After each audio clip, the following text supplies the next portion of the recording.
Hello everyone, எல்லாரும் எப்படி இருக்கீங்க? இன்னைக்கு நம்ம வீட்லயே குல்ஃபி எப்படி பண்ணலான்றத பார்க்க போறோம். ஃபர்ஸ்ட் அதுக்கு தேவையான பொருள் என்னென்னு பார்த்துடலாம். இது ரைஸ், 1 கப் ஆஃப் ரைஸ் எடுத்திருக்கேன், நார்மல் பச்சரிசி. ட்ரை ஃப்ரூட்ஸ் எடுத்திருக்கேன், பாதாம், பிஸ்தா, முந்திரி, உலர் திராட்சை எல்லாம் சேர்த்து 1/4 கப் எடுத்திருக்கேன். குங்குமப்பூ few strands, 1/2 cup of sugar எடுத்திருக்கேன், 3 cup of milk, ghee. First rice wash பண்ணிக்கலாம், ஒரு 2 வாட்டி வாஷ் பண்ணிக்கலாம்.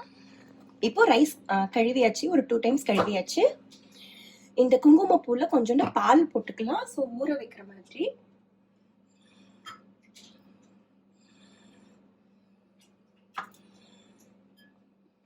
இப்போ ஸ்டவ் ஆன் பண்ணிட்டோம், மீடியம்ல வச்சிருக்கோம்.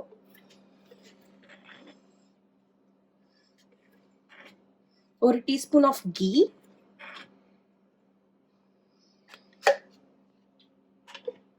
அதுல இந்த கழுவி வச்ச ரைஸ் ஆட் பண்றோம். நெய்ல வறுக்கிறோம்.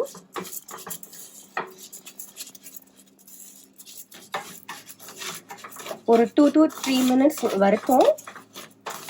இப்பயே கொஞ்சம் லைட்டா ஸ்மெல் வர ஆரம்பிச்சிருச்சு, அந்த நெய்யோட கலந்து அரிசியோட ஸ்மெல். இப்போ நம்ம ஸ்டவ் ஆஃப் பண்ணிட்டு இதை கூல் பண்ணிடலாம்.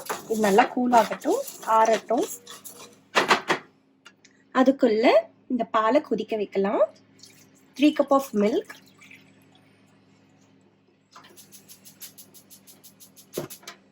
மீடியம் ஸ்பீட்லயே இருக்கட்டும். பால் நல்லா கொதிச்சிருச்சு. இப்போ நம்ம ஆற வச்ச அரிசியை அரைக்க போறோம். நம்ம வறுத்தோம் இல்லையா, அந்த அரிசி கூட அந்த ட்ரை ஃப்ரூட்ஸை ஆட் பண்ணி அரைக்க போறோம். இப்போ அரைச்சாச்சு. இந்த மாதிரி கோர்ஸா அரைச்சிக்கோங்க, நைஸா அரைக்கணும்ன்ற அவசியம் இல்லை. இந்த பால் நல்லா குதிச்சிருச்சு. இந்த பால்ல இந்த ட்ரை ஃப்ரூட்ஸ் மிக்சரை ஆட் பண்றோம். நல்லா மிக்ஸ் பண்ணி விடுங்க.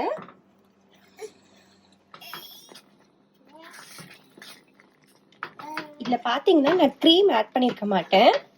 குல்ஃபிக்கு மெயினா க்ரீம் தேவை, அதை ஆட் பண்ணிருக்க மாட்டேன். ஏன்னா நல்லா பால்லேயே நமக்கு நல்ல மலாய் கிடைச்சிச்சு, ஏடு கிடைச்சிச்சு, அதனால நம்ம அதை ஆட் பண்ணல, தேவையில்லைன்னுட்டு. இப்ப நல்லா பால் இக்கிடுச்சு. இப்ப சுகர் ஆட் பண்ண போறோம். சுகர் ஆட் பண்ணதுக்கு அப்புறம் ரொம்ப கட்டியா இருக்க மாதிரி இருந்துச்சுன்னா இன்னும் கொஞ்சோண்டு வார்ம் மில்க் ஆட் பண்ணிக்கலாம். இப்ப இதுல ஊற வச்ச குங்குமப்பூவை போடுறோம். நல்லா பாத்தீங்களா, எல்லோ கலர்ல வந்துருச்சு.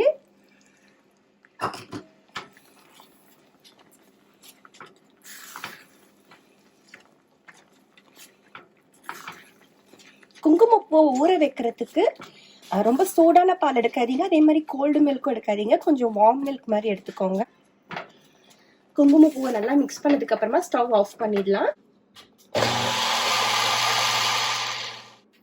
நம்ம இப்ப அந்த மிக்சரை அரைச்சிட்டோம், நல்லா நைஸா அரைச்சிருக்கோம்.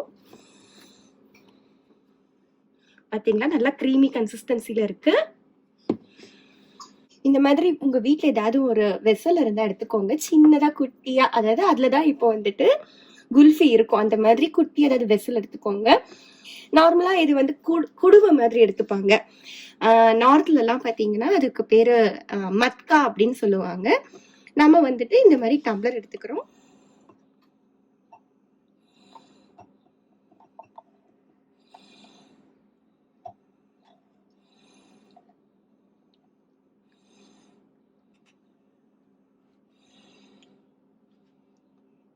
நல்லா ஃபில் பண்ணிக்கோங்க.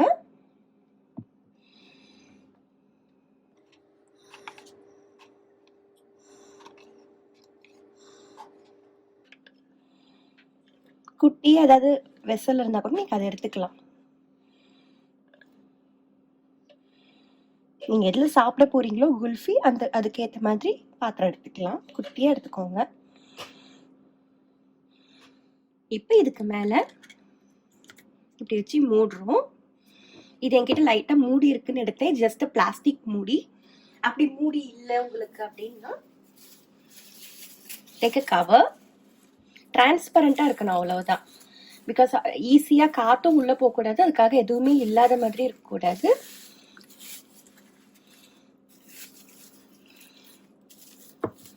ஜஸ்ட் கவரை இந்த மாதிரி பண்ணிக்கோங்க, அவ்வளவுதான். இப்ப இத ஃப்ரீசர்ல 8 மணி நேரம் வைக்க போறோம். 8 hours ஃப்ரீசர்ல வச்சு எடுத்தாச்சு. இப்ப ஓபன் பண்ணி பார்க்க போறோம்.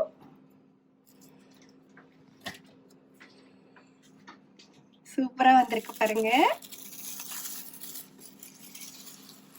வாவ், ஃப்ரீசர்னால கொஞ்சோண்டு லைட்டா ஐஸாவும் இருக்கு. அது கொஞ்ச நேரம் ஆனதுக்கு அப்புறமா சரியாயிடும்.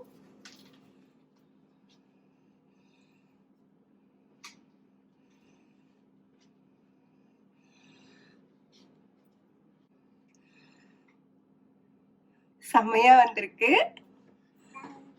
நல்ல டெக்ஸ்சர் கரெக்டா இருக்கு. இந்த குல்ஃபி உங்களுக்கு பிடிச்சிருந்தா லைக் பண்ணுங்க, ஷேர் பண்ணுங்க, யாயும் சேனலுக்கு சப்ஸ்கிரைப் பண்ணுங்க.